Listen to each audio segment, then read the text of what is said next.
peserta atau siswa sekolah SR itu insya Allah free semuanya difasilitasi oleh negara. Oke. Semuanya, ya. Barang yang melekat maupun barang yang tidak melekat ke siswa itu semuanya difasilitasi. Oke. Iya, Mulai makannya, seragamnya, Seragamnya. sepatunya, gratis. sikat giginya, semuanya difasilitasi. Makanya sejak awal Menteri Sosial minta dan sekaligus me-warning ya, tidak ada titip-titipan. Menteri Sosial tidak boleh titip ya. Bupati tidak boleh titip, wali kota tidak boleh titip, gubernur tidak boleh titip. Nah, yang berhak dan bisa menentukan ini semua adalah data. Awalnya agak sulit itu mencari siswa SD. Karena syaratnya harus boarding. Banyak orang tua yang tidak siap. Tidak siap itu mungkin karena anaknya masih kecil. Iya. Tidak siap itu mungkin karena orang tuanya tidak terbiasa dengan pendidikan boarding. Nah, ya kita yakinkan satu-satu.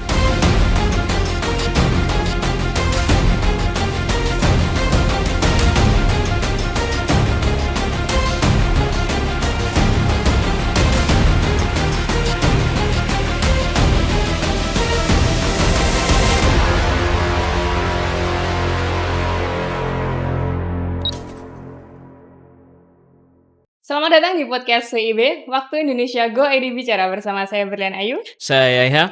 WIB, ngebahas yang penting, Bukan yang pening. Oke. Bang Yahya, kali ini kita ngebahas topik yang sebenarnya udah pernah kita bahas, Ya, benar tapi perlu kita kerucutkan lagi tentang sekolah Sekolah rakyat. rakyat. Nah, kita akan ngebahas soal psikologi anak, ya kan? Lebih mengerucut lagi dan bagaimana temuan-temuan yang ada di lapangan. Udah ada Nah. siapa sih Bang kali ini? Ada Bang Abdul Malik Haramain, staf khusus Kementerian Sosial. Ya. Ya, Menteri Sosial. Ya. Karena sekolah rakyat ini berada di naungan Kementerian Sosial, Ya. ya kan? Nah, Bang Malik apa kabar? Baik, alhamdulillah. Selamat datang Bang Malik. Ya, terima kasih banyak undangannya. Ini lagi sibuk-sibuknya nggak Bang ngurusin sekolah rakyat? Ya, sekolah rakyat, bencana, bansos, macam-macam lah yang Macam-macam diurus. ya, karena Kementerian Sosial ini jangkauannya luas banget ya. Ya. Nah, Bang Malik, pertama nih saya ingin tanya soal sekolah rakyat. Menurut pandangan dari Bang Malik sendiri, kenapa sih perlu sekolah rakyat di Indonesia? Iya, kenapa itu Bang? Iya, sebetulnya kan pertanyaan ini pertanyaan sudah lama ya dan sering kali muncul di publik, di masyarakat. Kenapa harus sekolah rakyat? Padahal sudah banyak sekolah-sekolah yang lain. Ya. Betul. Jawabannya satu, karena Presiden punya mimpi, Presiden Pak Prabowo punya rencana besar. Salah satunya adalah satu perintah konstitusi, Undang-Undang Dasar 45. Terutama pasal 34 yang mengatakan bahwa warga negara berhak mendapatkan pengajaran yang layak lah dari pemerintah. Kira-kira intinya begitu. Tapi lebih dari itu, Pak Presiden punya cita-cita agar semua orang punya potensi di Indonesia. Semua warga negara punya potensi, bukan hanya yang mampu, tetapi juga yang tidak mampu juga punya potensi. Yang ketiga alasannya, pendidikan kita sekarang belum sepenuhnya inklusif ya. Belum sepenuhnya mampu dan bisa mengcover semua orang warga negara tanpa kecuali. Apakah itu orang kaya, apakah itu orang yang tidak mampu dan seterusnya. Yang ketiga, yang keempat, pengalaman itu kemudian membuat Presiden melakukan langkah terobosan. Bagaimana caranya potensi-potensi yang ada di hampir semua negara tanpa di semua warga negara tanpa terkecuali itu bisa difasilitasi sebaik-baiknya oleh pemerintah, oleh negara. Sekolah rakyat salah satunya itu.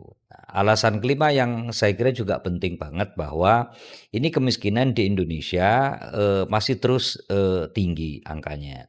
Salah satu yang kemudian membuat kemiskinan ini tidak berkurang, bahkan tidak bisa kita hapus adalah rencana jangka panjang. Karena itu sekolah rakyat salah satu dari program pemerintah untuk memutus mata rantai kemiskinan. Salah satunya dengan pendidikan. Nah, kalau pendidikan maka semua warga negara termasuk yang tidak mampu harus mendapatkan pendidikan yang layak. Karena itu sekolah rakyat ini sebetulnya salah satu metode untuk kemudian bagaimana ke depan orang-orang miskin atau orang-orang yang tidak mampu, keluarga yang tidak mampu, anaknya suatu saat tidak menjadi bagian yang tidak mampu lagi, tapi berdaya. Makanya Presiden dalam pidatonya beberapa kali, mengatakan ya, hari ini bapak ibunya yang tukang becak, maka anaknya tidak boleh lagi menjadi tukang becak.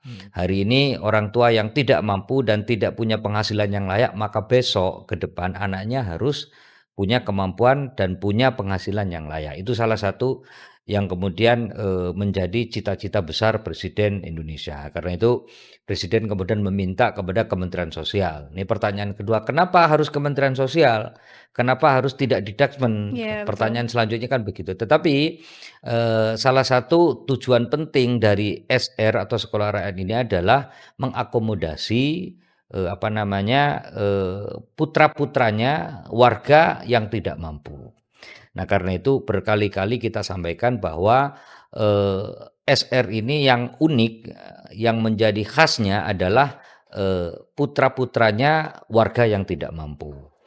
Warga tidak mampu seperti apa yang kemudian kita ambil, maka keluarlah desil itu. Nah, kita punya desil, yang desil itu, hasil sinkronisasi data yang kita punya, DTKS dulu dengan BPS.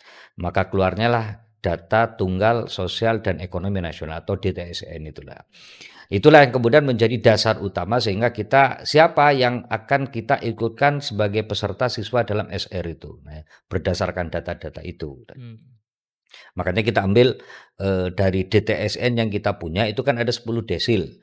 Desil terendah itu adalah desil 1 sampai 2. Maka kita tentukan desil 1 itu miskin ekstrim, desil 2 itu orang miskin. Nah, dari desil 1 dan 2 itulah kita ambil. Apakah kemudian itu valid? Belum tentu valid. Nah, karena itu kemudian data yang kita punya disinkronisasi dengan BPS, jadilah data DTSN. Data DTSN itu kemudian di-ground check lagi, ya, bekerja sama antara BPS dengan Kemensos. Di Kemensos itu ada pendamping atau SDM PKH. Kalau kemudian di BPS itu ada punya tenaga untuk untuk ground check itu. Itulah yang kemudian yang kita tentukan, yang kita simpulkan mereka lah yang berhak untuk bisa masuk dalam sekolah SR. Dan ground check-nya itu luar biasa detail ya. Luar biasa detail, mulai rumahnya kita capture, asetnya kita capture, penghasilannya kita capture, dan seterusnya itu. Jadi insya Allah peserta atau siswa sekolah SR itu insya Allah valid ya. Benar-benar mereka adalah warga tidak mampu yang posisinya itu di desil 1 atau desil 2. Oke, berarti benar-benar dicek kelayakannya. Ya, dicek kelayakannya. Makanya sejak awal Menteri Sosial minta dan sekaligus me-warning ya, tidak ada titip-titipan. Menteri Sosial tidak boleh titip ya. Bupati tidak boleh titip, wali kota tidak boleh titip, gubernur tidak boleh titip. Nah, yang berhak dan bisa menentukan ini semua adalah data. Dan data itu hasil sinkronisasi yang kita lakukan Kementerian Sosial dengan BPS dan lembaga-lembaga lainnya. Jadi insya Allah valid dan ketat. Jangan sampai orang kaya terus mau anaknya di situ. Betul. Nah, makanya kemarin Presiden sampai mengeluarkan Impres nomor 4 itu sama Impres nomor 8 itu. Yang salah satunya adalah meminta kepada pemerintah untuk memiliki data tunggal. Data tunggal sosial ekonomi yang akan menjadi rujukan semua KL dan semua pemerintah di semua level. Karena selama ini data kita itu kocar-kacir, Pak. Ya, Kemensos punya data sendiri, BPS punya data sendiri, Kementerian Kependudukan punya data sendiri, PLN punya data sendiri, hampir semua kelembagaan punya data sendiri. Yang akhirnya tabrakan, Pak. Nah, untuk kemudian menerjemahkan Impres nomor 4 tahun 2025 itu, maka kemudian Kemensos, kemudian BPS, kemudian BKKBN dan beberapa lembaga itu inisiatif. Dan alhamdulillah sekarang kita sudah punya data sosial ekonomi nasional. Iya. Apakah kemudian DTSN itu valid? Belum tentu valid. Nah, makanya kita ground check sehingga kemudian menentukan desil 1 sampai desil 10 itu. Oke, Bang Malik, soal data tadi, karena Sekolah Rakyat ini kan peresmiannya 14 Juli. Ya. Oke, mungkin hanya punya beberapa waktu untuk mempersiapkannya. Bagaimana sebuah data itu dari satu Indonesia ini bisa tervalidkan dengan jangka waktu yang pendek itu? Ya, sebetulnya 14 Juli kemarin itu mulai operasional start ya. Nah, kita besok akan launching insya Allah tanggal 17 Desember kita launching resmi, meskipun sebetulnya sudah jalan ya. Pekerjaan besar kita memang di Kemensos itu adalah menentukan siapa siswanya. Itu pekerjaan terbesar kita dan sekolah rakyat ini benar-benar mengcover atau mengakomodasi warga tidak mampu atau tidak tergantung data yang kita miliki. Nah, sebetulnya kan bahannya sudah ada, Mbak. Jadi kita ini dulu punya namanya Data Tunggal Kesejahteraan Sosial atau DTKS ya. Kemudian di PPS itu ada Reksosek ya. Nah, kemudian di PLN itu juga ada, di kependudukan itu juga ada. Ini semuanya disinkronisasi, di-tune up lah kemudian, yang kemudian jadi satu data. Nah, satu data ini tuh kemudian di-ground check, ya, divalidasi, diverifikasi lapangan. Yang melakukan verifikasi atau ground check itu dari kita lewat SDM PKH, kemudian dari teman-teman BPS. Dua institusi ini bekerja ke bawah, maka kemudian muncullah pemeringkatan yang disebut desil itu. Nah, pertanyaannya dengan cara apa kemudian ground check atau verifikasinya? Kita punya banyak indikator. Ada 39 indikator yang kemudian itu bisa kemudian didetailin lagi ya menjadi sekian puluh indikator. Nah, dan indikator inilah yang kemudian menjadi panduan teman-teman yang melakukan verifikasi atau ground check ini. Memang kemudian masalahnya ya kalau indikatornya bagus tapi pelaku ground check-nya nggak bagus kan juga masalah. Nah, itu kita awasi bersama-sama. Makanya sebelum mereka turun untuk melakukan ground check itu ada pelatihan. Kita dengan BPS melatih mereka calon-calon untuk memverifikasi ini sehingga kemudian benar-benar valid ya. Kalau kita lihat misalkan saya belum dapat satupun cerita yang kemudian bahwa peserta sekolah SR itu orang kaya, itu kita belum dapat ya. Karena menteri sangat rajin turun dan menteri selalu ketemu dengan tidak hanya siswanya tetapi dengan orang tuanya. Nah, kita lihat orang tuanya ini benar nggak desil 1 atau desil 2 ya. Memang ada beberapa, ada yang desil 3, ada yang desil 4, yang tetap miskin mereka. Tetapi karena prioritasnya desil 1 miskin ekstrim sama desil 2 miskin itu, maka kita kembalikan ke desil 1, desil 2. Ada juga yang kemudian sekolah siswa, peserta siswa yang memang orang tuanya tidak mampu, layak begitu, tetapi kemudian datanya desil 6, desil 7 itu yang kemudian kita turunin. Jadi banyak fakta-fakta di lapangan yang pemeringkatan itu tidak sesuai dengan fakta yang ada di bawah. Makanya kita ground check terus sampai kemudian valid ya. Kenapa nih senyum-senyum nih? Enggak, saya mau bertanya lagi. Jadi begini Bang, tujuan SR ini kan bagaimana pemerintah menyejahterakan masyarakatnya dengan jalan pendidikan. Salah satu syarat untuk masuk ke sekolah rakyat ini kan kalau dalam pandangan kita ya, bahwa sekolah ini high value gitu. Kita dapatkan sesuatu yang bernilai tinggi di situ, tetapi menampungnya tuh orang-orang yang tadi Abang bilang dari data desil 1 sampai desil 2. Tentu itu ekstrim ya, miskin ekstrim. Jadi pada faktanya Abang temukan nggak dari anak-anak ini berbagai macam ya, anak-anak ini kan datang terus didata terus masuk ke SR. Tentu itu kan kalau lingkungan yang ya mungkin mengganggu psikologisnya, keberadaan di SR itu sendiri. Abang kalau cek ke lapangan temukan gitu nggak, kayak apa yang Abang temukan gitu kayak psikologisnya, ya, terus banyak lingkungannya gitu? Karena istimewanya sekolah rakyat ini adalah setidaknya ada 2 Pak. Yang pertama pesertanya. Pesertanya benar-benar orang yang keluarga dari orang yang tidak mampu, desil 1, desil 2 itu.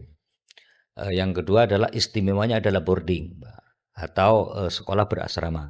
Ini kan meskipun sekolah berasrama sebetulnya di Indonesia sudah banyak, sudah sering. Dan mulai dari yang murah sama yang mahal ada di Indonesia kan. Nah, istimewa ketiga adalah pesertanya orang keluarga yang tidak mampu desil 1, tapi isi konten sekolahnya itu ya istimewa. Betul kata Mas Yahya tadi. Ini memang isinya memang sekolah terpadu. Jadi sekolah ini memang dibuat sistemnya terpadu ya. Pesertanya adalah masyarakat desil 1 dan desil 2. Nah, tentu saja mohon maaf karena pesertanya adalah masyarakat tidak mampu, bahkan ekstrim dan miskin ekstrim dan miskin ya. Maka kemudian banyaklah kejadian-kejadian atau peristiwa-peristiwa atau anomali-anomali yang sebetulnya itu biasa dalam boarding school ya, dalam sekolah ya. Tetapi memang menjadi luar biasa karena ini ya satu kita berhadapan dengan calon siswa yang mungkin tidak pernah mendapatkan perhatian yang selayaknya dari orang tua ya. Misalkan ada konflik antar orang tuanya. Yang kedua tentu saja masalah ekonomi. Ya, mungkin mereka mengalami hari ini sekolah besok tidak karena faktor ekonomi. Atau mungkin karena mereka sekolah tidak mendapatkan fasilitas yang layak karena faktor ekonomi. Misalkan seragam nggak punya, buku nggak lengkap, Sepatu. sepatu nggak lengkap. Jadi sekolah seadanya ya. Yang ketiga tentu saja kita berhadapan dengan kemampuan ya anak-anak yang mungkin berbeda dengan anak-anak yang mungkin keluarganya normal ya atau keluarganya bisa mendapatkan fasilitas apapun ya. Ini keluarga atau siswa yang keluarganya tidak mendapatkan fasilitas yang cukup oleh atau dari pemerintah atau negara itu. Jadi memang unik. Nah, bisa kebayang kemudian seperti apa ciri khas siswanya. Ya, kan bisa kebayang ya. Ya kalau anak nakal itu kan biasa kan, namanya juga anak-anak. Yang istimewa lagi ini kan boarding school itu kan dari SD, bukan SMP atau SMA. Nah, bisa dibayangkan anak SD itu kan umurnya paling 7 tahun, 8 tahun dia harus boarding ya.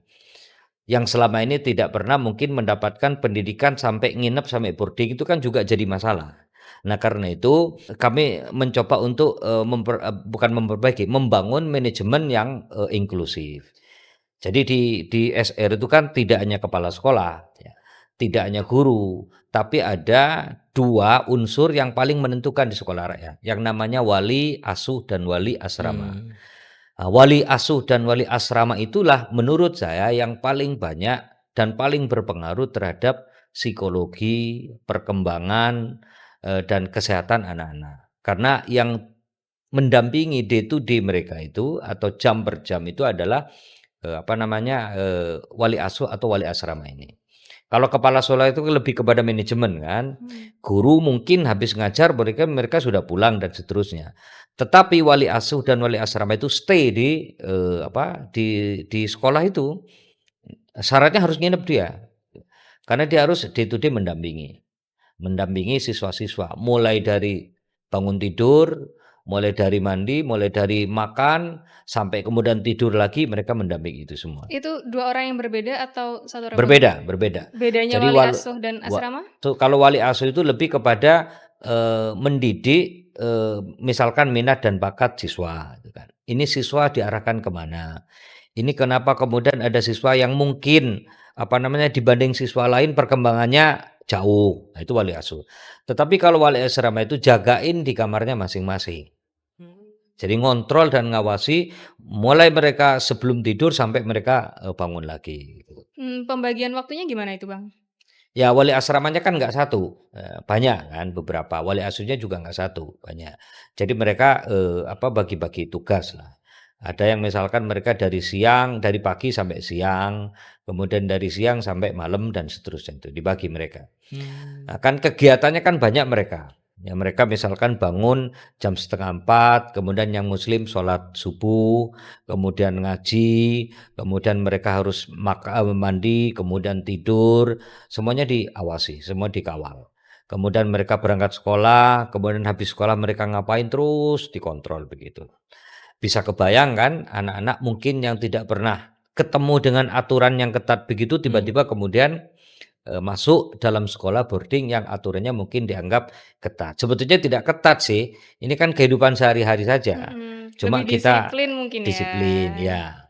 Bang Malik, ini kan dari keluarga miskin ya, miskin ekstrim.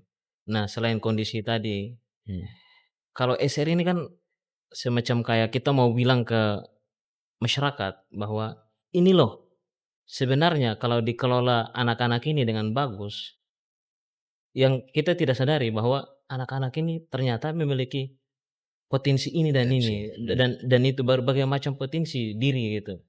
Nah itu kalau selain tadi ada pendampingan pola asuhnya seperti apa, Bang? Pola Ya, asuh. jadi kan sejak awal kita kan berdiskusi ya, ini yang sekolah orang atau siswa yang berhak masuk dan menjadi peserta SR itu siapa. Ya.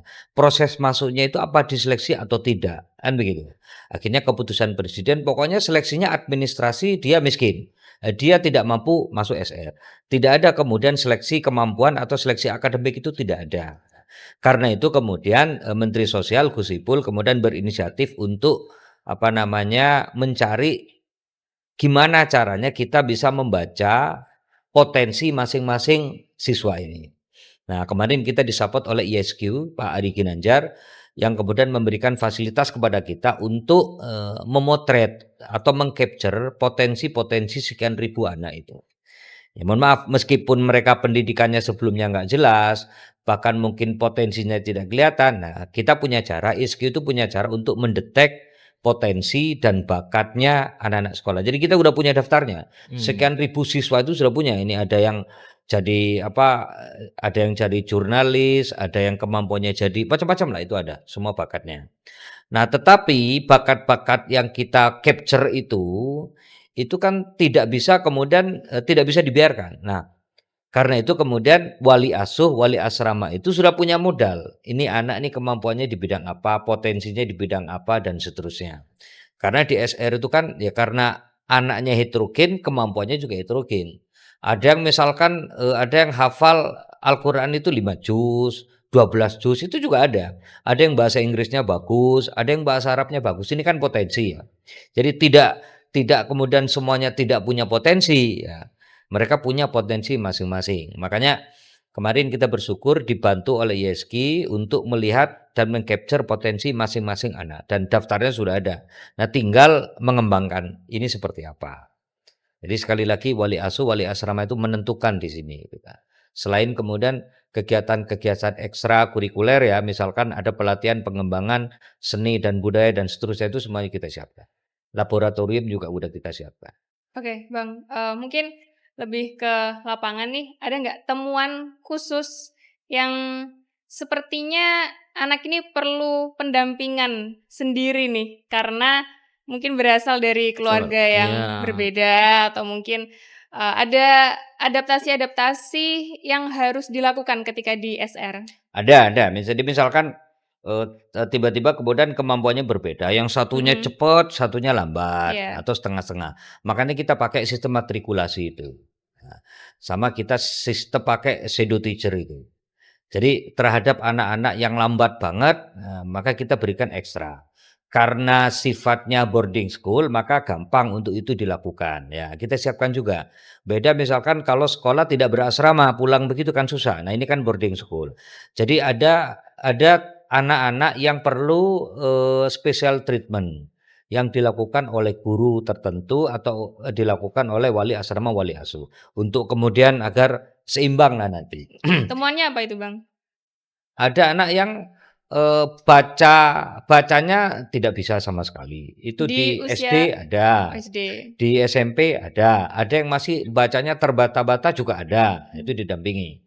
Bahkan mungkin selain itu masalah disiplin ya. Pertama yang paling kita tekankan itu ya, disiplin. Makanya kemarin kita minta teman-teman TNI ya, untuk kemudian melatih disiplin mereka. Jadi di SR itu semuanya dilatih. Mulai bagaimana cara masuk kelas, sebelum masuk kelas mereka harus ngapain, baris dulu, sampai kemudian cara makan kita atur. Makannya harus bareng-bareng, selesai makan harus ngapain, diberi tugas dan seterusnya. Nah, sama juga dengan perkembangan pendidikannya. Nah, semuanya ada di SR. Kenapa harus TNI yang ikut mengawasi? Ya karena selama ini yang punya kemampuan untuk melatih disiplin kan TNI. Jadi ini sebetulnya tidak ada kaitannya sama militeristik. Dan sekarang sudah selesai waktu MPLS 2 minggu apa 3 minggu. Oh, berarti hanya di awal saja. Hanya di awal saja. Sekali lagi untuk melatih kedisiplinan mereka. Habis itu selain telat membaca ada kasus khusus mungkin, Bang? Ya ada misalkan yang tidak terbiasa mengikuti aturan. Ya kadang-kadang ada yang mungkin pagi-pagi harus makan, mungkin tidak terbiasa pagi makan, atau dia makan 3 kali, karena di SR itu kan makannya 3 kali, plus snack 2 kali. Ada yang tidak terbiasa dengan itu. Ada yang mungkin jam 9 harus atau jam 10 harus tidur tidak terbiasa begitu. Jadi ya unik dan itu sebetulnya biasa sih. Ada yang stres nggak, Bang?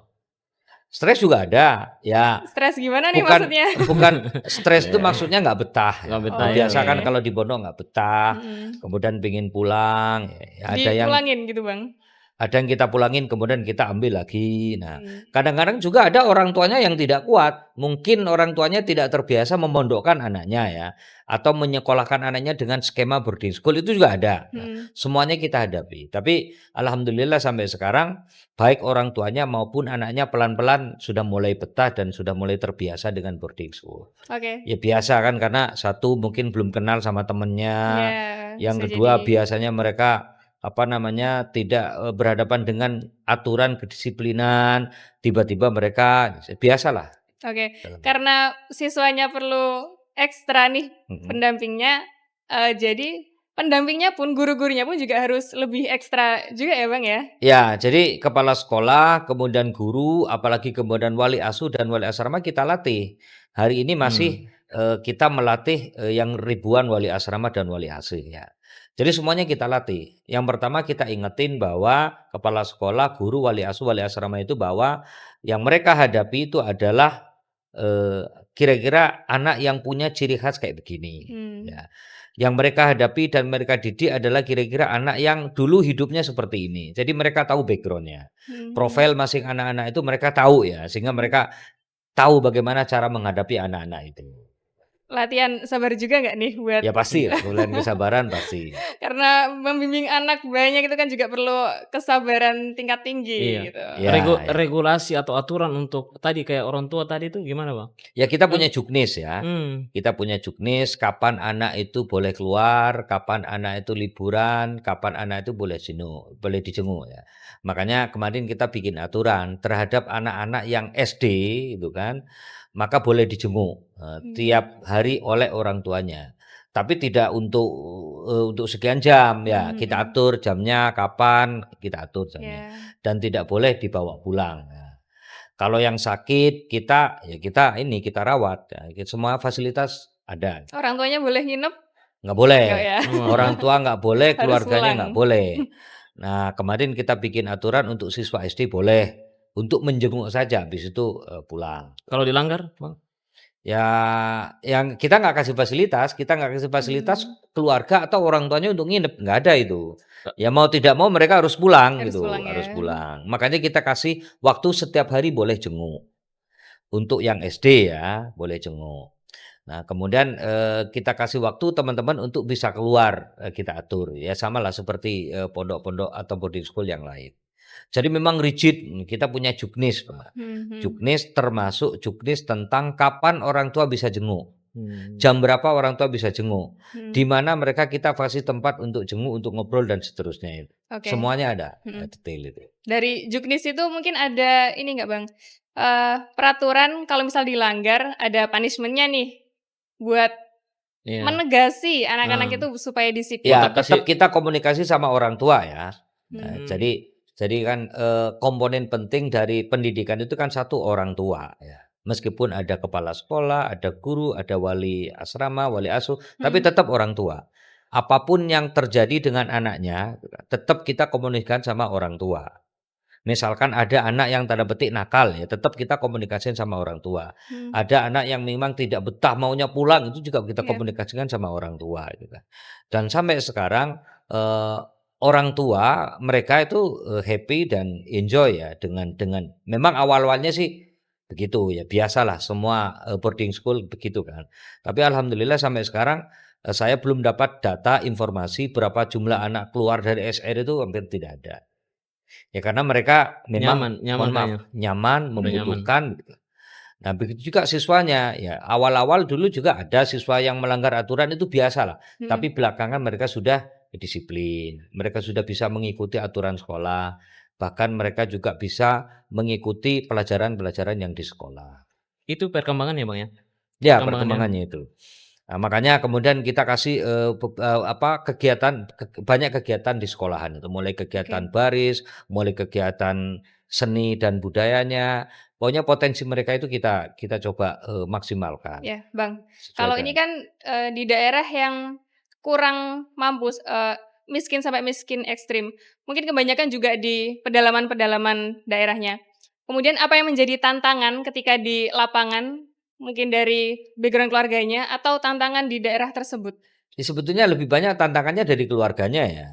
Jadi waktu itu kita, yang kemudian, awalnya agak sulit itu mencari siswa SD.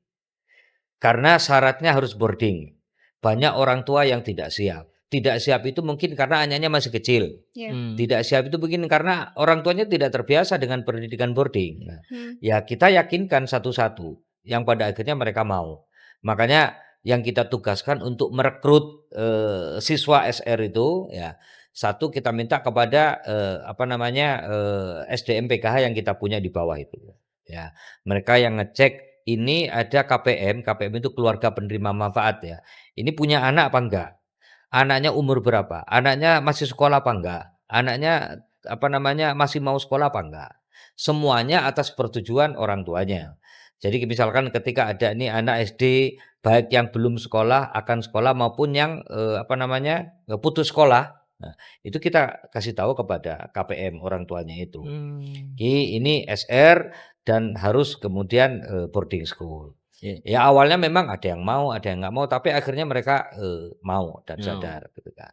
Karena kita perkenalkan, karena kan ya ini kan SR ide baru ya, ide besar tapi baru, mau tidak mau kita jelaskan kepada tidak hanya kepada pemerintah ya, tetapi juga kepada si orang tua anak yang mau sekolah ini.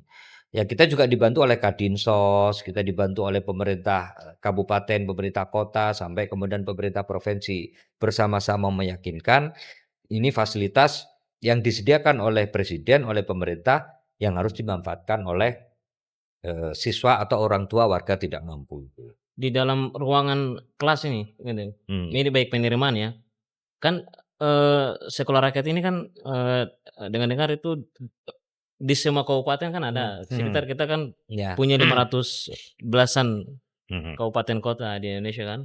Nah, hampir merata di seluruh itu kan. Sekarang masih di 166 ya. 166 itu tidak berarti 166 kabupaten. Karena misalkan kayak provinsi Jawa Timur itu kan 2. Ya. Nah, 2 besok titik saja, Bang. 2 titik, belum yang kabupaten kota. Nah, jadi kan provinsi boleh, kemudian Pemkab atau Pemkot boleh gitu kan. Nah, sekarang posisinya Madis di 166 yang. Iya, Bang. Itu yang terus di dalam ruangan itu kan ini satu kabupaten harus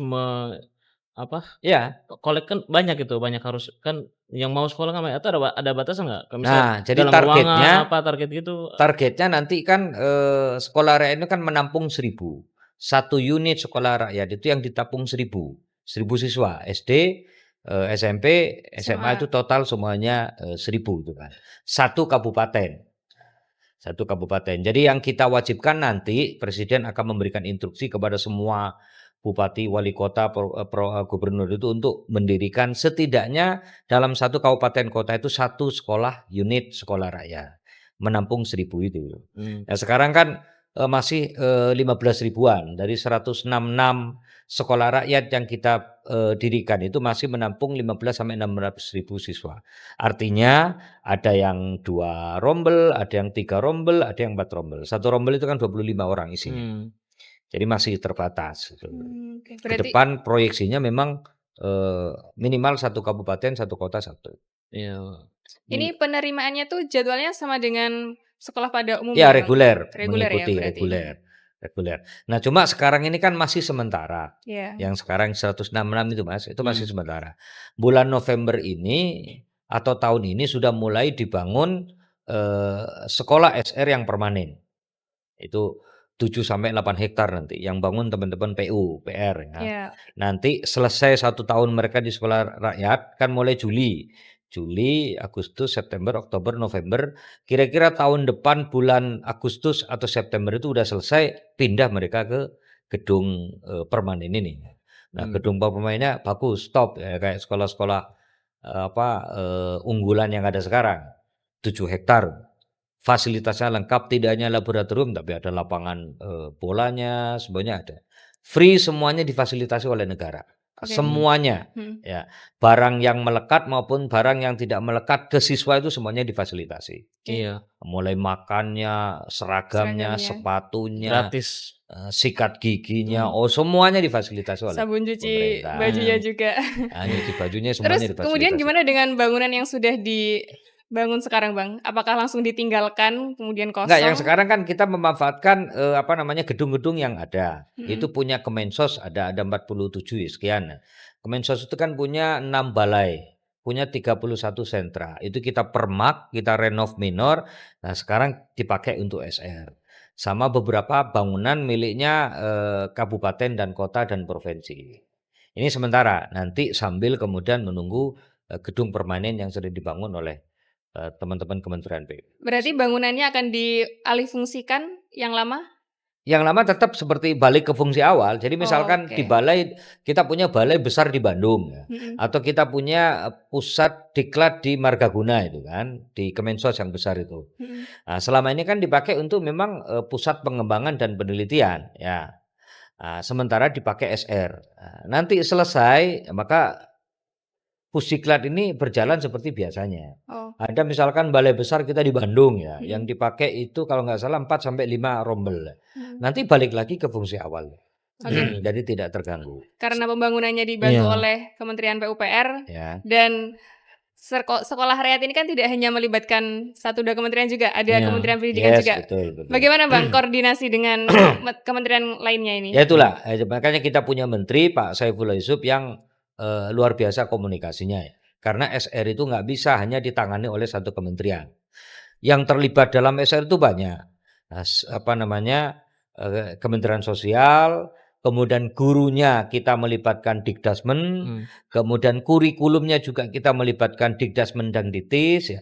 Kemudian bangunan fisiknya kita melibatkan PUPR, nah kemudian status guru, kemudian kepala sekolah kita melibatkan Kemenpan RB, jadi banyak kementerian Banyak yang kita kementerian. libatkan di situ. Saya membayangkan sekolah rakyat ini kan gratis dengan tadi saya bilang high gitu kan. Minimal kan 1, tapi saya membayangkan itu orang akan berbondong-bondong, siswa itu akan berbondong-bondong ke situ. Kalau memang lepasannya bagus, tadi dengan pola asuh kayak tadi. Nah, rasa-rasanya itu 1 saja tidak cukup di 1 kabupaten. Karena kalau kita lihat angka miskin ekstrim, katakanlah desil 1 sampai desil 2 itu Jutaan. 1 kabupaten 1.000 bisa jadi lebih. Iya, makanya, mungkin ke depan itu lebih daripada, 1 sekolah rakyat Ya. yang akan dibangun gitu. Belum lagi begini Bang, belum lagi, misalkan nih, saya membayangkan kayak satu kabupaten kan satu ya, eee, secara geografis, itu kan orang tua yang jauh kan, jauh terus membawa anaknya ke sekolah situ, ya dengan fasilitas yang bagus ini kan menjadi rebutan, begitu Bang? Ya, bayangan kita kalau besok orang sudah tahu bagaimana SR yang sebetulnya terjadi, yang jalan ya pasti kemudian, tidak cukup lah. Makanya kenapa Presiden minta suatu saat nanti minimal satu kabupaten itu 1 unit SR ya. Karena 1 unit SR itu betul hanya menampung 1.000 maksimal. Padahal jumlah desil 1 kita itu ekstrim itu 3 juta lebih ya. Desil 2 kita yang miskin itu pasti di atas itu. Jadi pasti nggak nampung. Nah karena itu kemudian, kenapa kemudian kami, pemerintah pusat akan mendorong Pemkab, Pemkot, kemudian Pemprov untuk nanti berinisiatif membentuk SR itu kan karena salah satunya itu. Jadi bayangan kami nanti ada SR yang di-backup sepenuhnya oleh APBN ya kita, ada SR yang mungkin nanti di-backup oleh APBD, ya bisa begitu. Untuk meng-cover kemungkinan nanti potensi, putra warga tidak mampu itu bisa sekolah di situ ya. Nah, memang sudah kita antisipasi makanya, meskipun orang berebut pingin masuk ke SR tapi kan seleksinya jelas Mas. 1 seleksinya dia harus ekstrim, yang kedua minimal dia desil 2 itu sudah jelas nggak bisa semua orang kemudian masuk. Nah karena dan tidak semua kan, putra-putrinya warga tidak mampu itu kan sekolah, ada yang tidak punya anak, ada yang masih bayi, ada yang mungkin anak-anaknya sudah lulus dan seterusnya itu. Memang komponen pendidikan dalam bansos kita memang kesehatan pendidikan yang kuat, yang banyak itu. Ya memang tidak cukup, makanya ini, sebagai inisiatif awal dari pemerintah pusat ya. Perkembangan Oke. terakhir sekolah rakyat gimana dari segi kan tadi apa, dari latar belakang keluarga miskin ekstrim, anak-anak ini harus dilatih disiplin, terus kemudian ada sampai stres karena, pendekatan pola asuh yang berbeda, dan juga, mmm, eee, apa, orang tuanya itu mungkin ya terkendala juga untuk mengakses mereka Ya. dengan berbagai macam kebijakan dari sekolah rakyat sendiri. Sudah sejauh mana Bang, yang sudah berapa sudah rentang waktu ini, perkembangan Ya dari siswanya tuh? 166, sekolah rakyat dan sekarang sudah operasional, itu satu perkembangannya mereka semakin percaya diri. Jadi satu hal yang yang menjadi poin krusial kita itu adalah bagaimana membangkitkan, mengembalikan kepercayaan mereka sebagai, warga negara Indonesia. Ini yang menarik. Kenapa? Karena ya tentu saja warga tidak mampu kan problemnya kepercayaan dan keyakinannya. Nah, mereka sekarang sudah berani ngomong, mereka sekarang sudah berani menunjukkan kreativitasnya, mereka sekarang sudah mulai menunjukkan disiplin, potensinya luar biasa. Makanya kita punya banyak video-video itu yang meng-capture beberapa teman-teman atau beberapa siswa yang memang potensinya sudah kelihatan. Makanya kemarin waktu Pak Presiden, Pak Prabowo Subianto kita minta untuk memberikan pembekalan kepada sekian ribu guru di JISE itu, kita tampilin teman-teman itu, ya. Bahwa, sekarang, teman-teman SR sudah punya keyakinan diri, punya confident lah, itu dulu yang terpenting. Baru kemudian disiplin dan seterusnya. Sampai sekarang sih semakin lama masalah itu semakin berkurang ya. Kalau awal-awal mungkin iya ya, wajar lah gitu. Tapi sekarang kita sudah mulai, tidak lagi banyak menemukan ya, Tidak persoalan-persoalan ya kecil-kecil. ya, Artinya apa, ada progres lah. Artinya ada progres, dari sisi disiplin mereka, dari sisi perkembangan mereka dalam studinya sudah ada perkembangan. Oke, Bang, tadi disebut soal bagaimana mengembalikan atau mungkin menumbuhkan psikologi anak yang kuat dan mampu beradaptasi dengan era yang sekarang melalui sekolah rakyat itu kan. Hmm, Kemudian bagaimana caranya guru-guru yang ada di sekolah rakyat itu memberikan, eee, pembelajaran yang kreatif ya. sehingga mampu menumbuhkan mental anak itu yang kuat. Apalagi nanti kalau setelah lulus bisa bersaing dengan lulusan-lulusan sekolah lainnya. Ya, memang kuncinya kesabaran ya, lagi-lagi kesabaran guru-guru. Makanya sejak awal kepala sekolah, guru, kemudian tendik-tendik yang lain terutama wali asuh, wali asrama kita ingetin sejak awal bahwa yang mereka hadapi nanti siswa yang seperti ini, anak yang seperti ini. Jadi sejak awal mereka sudah kita latih gitu kan. Eee, yang kedua, kita siapkan fasilitas lain selain pendidikan formal, mata pelajaran formal yang mereka terima. Kita siapin lab bahasa, kita siapin komputer. Makanya fasilitasnya luar biasa sekolah rakyat. Contoh misalkan, papan namanya kita pakai, IFP, pakai smartboard ya. Kemudian semua siswa kita pakai, laptop ya. Dan semua siswa kita pakai absennya digital. Jadi kita juga, diberi fasilitas oleh BNI berupa, pengelolaan SR secara digital. Nah, itu sumbangan dari teman-teman BNI. Contoh Oke. misalkan mmm, absennya murid itu kan banyak, mereka masuk sekolah ke ruangan absen, mereka masuk ke sekolah di absen, di touchscreen gitu Di ya, mereka asrama. makan transpen, mereka masuk kamar, semuanya ter-record dengan baik. mmm, Kemudian kepala sekolah masuk itu ada catatannya, ngapain saja kepala sekolah tiap hari di sekolah. Kemudian Oke. guru masuk itu juga ada absennya, Mas. aduh Sampai ke Ada kepala record-nya, sekolah. ada record-nya, guru hari ini ngajar apa dan seterusnya itu. Termasuk wali asuh, wali asrama, semuanya iya, terekam dengan baik dalam bentuk, catatan model digital yang disediakan oleh teman-teman BNI itu. cat Nah, jadi memang modern, modern banget memang, kita ngatur modern terhadap anak-anak yang selama ini mungkin tidak terbiasa dengan aturan itu. Tapi bersyukur sampai sekarang, sudah mulai nggak ada lagi cerita anak ini begini, nggak ada lagi. Itu Harus artinya harus. progresnya bagus ya, ada Oke. progres report, kemudian tendiknya juga berjalan dengan oke, normal, siswanya juga mulai bisa adaptasi dan menyesuaikan, itu yang terpenting gitu. Oke, Iya. Bang Malik, kalau misal dulu ya, mungkin Bang Yaya juga merasakan ketika kita di sekolah itu kan kebanyakan guru itu metodenya ceramah. Bagaimana seorang guru di depan mengajarkan Kita jadi subjek iya, objek. kayak jadi audiens aja nih kita Iya. kan. Nah, kalau di sekolah rakyat ini ada metode-metode lain nggak, Bang?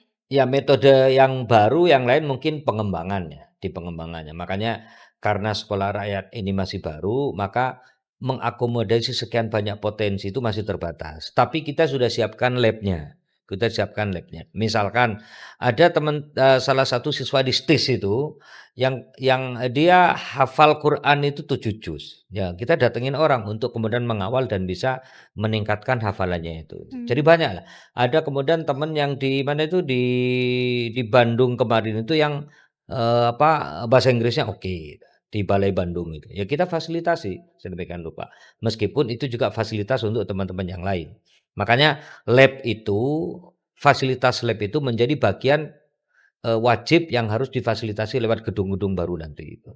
Berarti banyak eksperimen-eksperimen untuk Ya banyak. siswanya. Selain istimewanya lagi dibanding sekolah-sekolah biasa itu adalah talent mapping-nya sudah ketahuan. Iya. Talent mapping itu sudah ketahuan, kebutuhan dasar teman-teman itu sudah ketahuan. Nah, tinggal pengembangnya seperti apa. Sampai tadi pengajar-pengajar itu kayak semacam catatan amal baik. Amal Ya ada kita harus itu, semua tuh. semua. Tapi Sampai begini, Bang. tahu gitu ya. SR ini kan kita jangan hanya melihat dari sisi pembangunan fisik. Oke. Tapi SR ini kan memakan atau membutuhkan sumber daya manusia yang banyak. Baik dari dari tadi siswa sendiri, kemudian dia juga membutuhkan ada tadi kan Abang bilang ada yang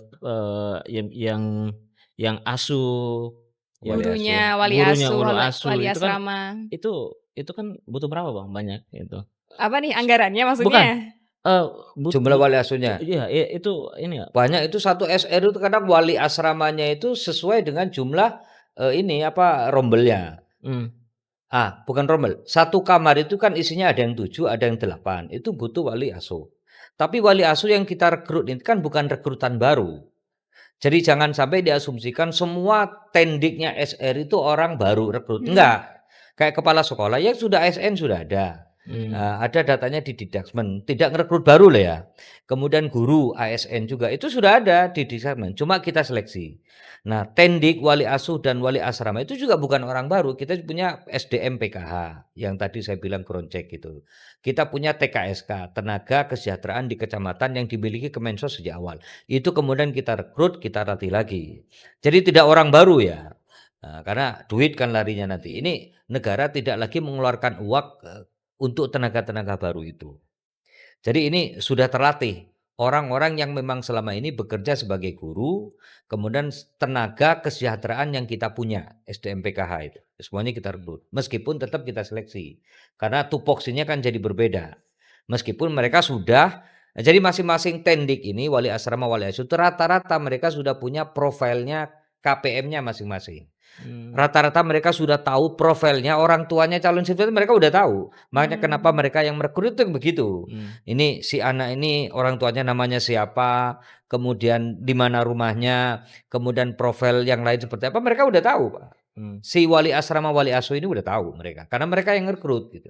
Makanya kenapa kemudian mereka yang kita beri kesempatan untuk menjadi wali asrama wali asuh, di samping tentu saja kita tingkatkan kapasitasnya.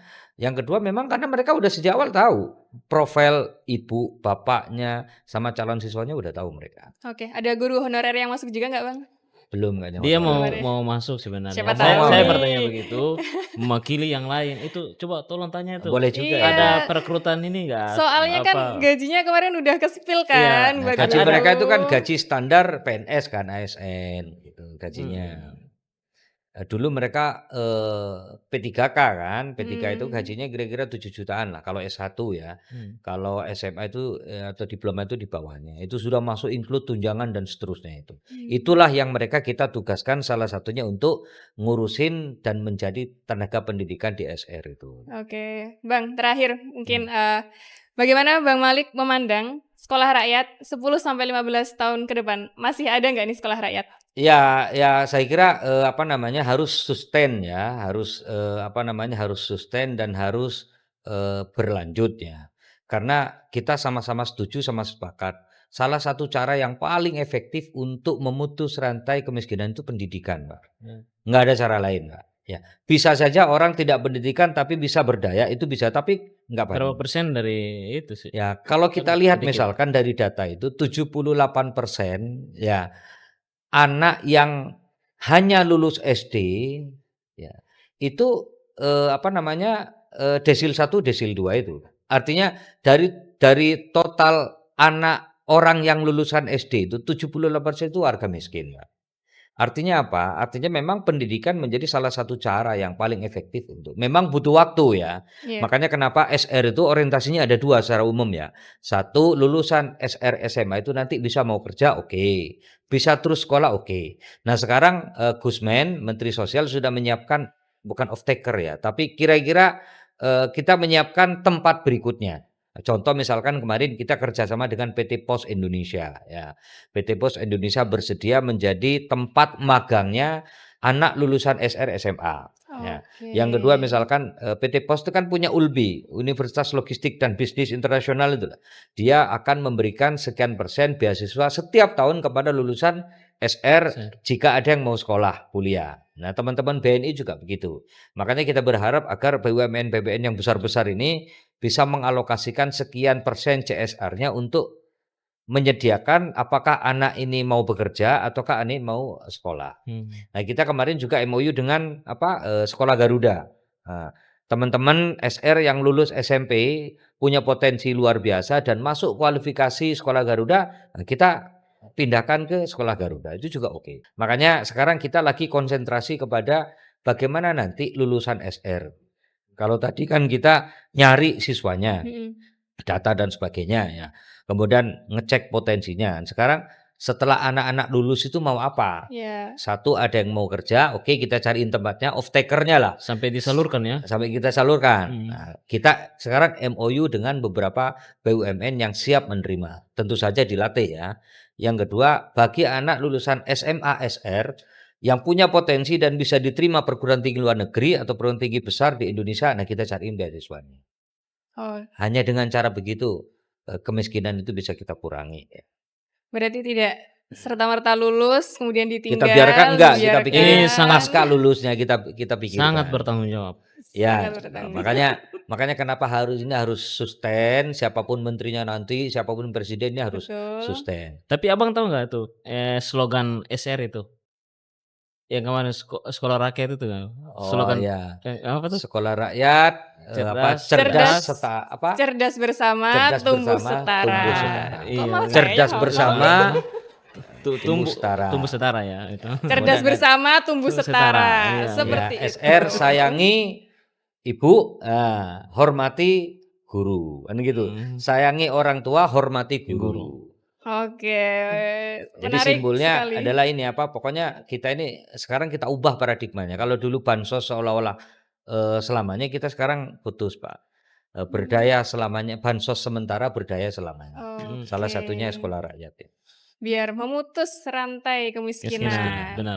Semoga program-programnya menyentuh sampai masyarakat paling bawah dan kita tunggu gebrakannya dari Kemensos. Semoga sekolahnya nambah di beberapa provinsi yang mungkin belum tersentuh. Iya. Oke, mungkin itu saja. Iya, Bang Malik, terima kasih sudah hadir Sama-sama. di podcast WIB. Ya, terima kasih Masih juga. banyak yang dibahas SR sebetulnya.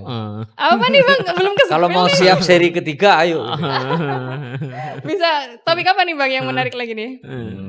Mungkin yang menarik SR itu ini tadi itu off taker-nya itu. Pasca mereka lulus SMA SR itu mau ngapain? Oh. Terus Oh. kemudian, tambahan pendidikan yang mereka terima itu apa, ekstrakurikulernya lah begitu. Oh, Iya. Tapi nanti iya. aja setelah kita siap. Siap siap. Berarti Siap. mereka, nyiapin bahan, kita juga harus nyiapin materi nih buat tanya-tanya Iya, lagi. siap siap. Terima kasih juga buat teman-teman WIB yang sudah, menemani kita sampai di detik ini. Terakhir dari saya, Berliana I Pangestu. Saya Yahya. WIB, ngebahas yang penting, bukan Bukan yang yang pening. pening.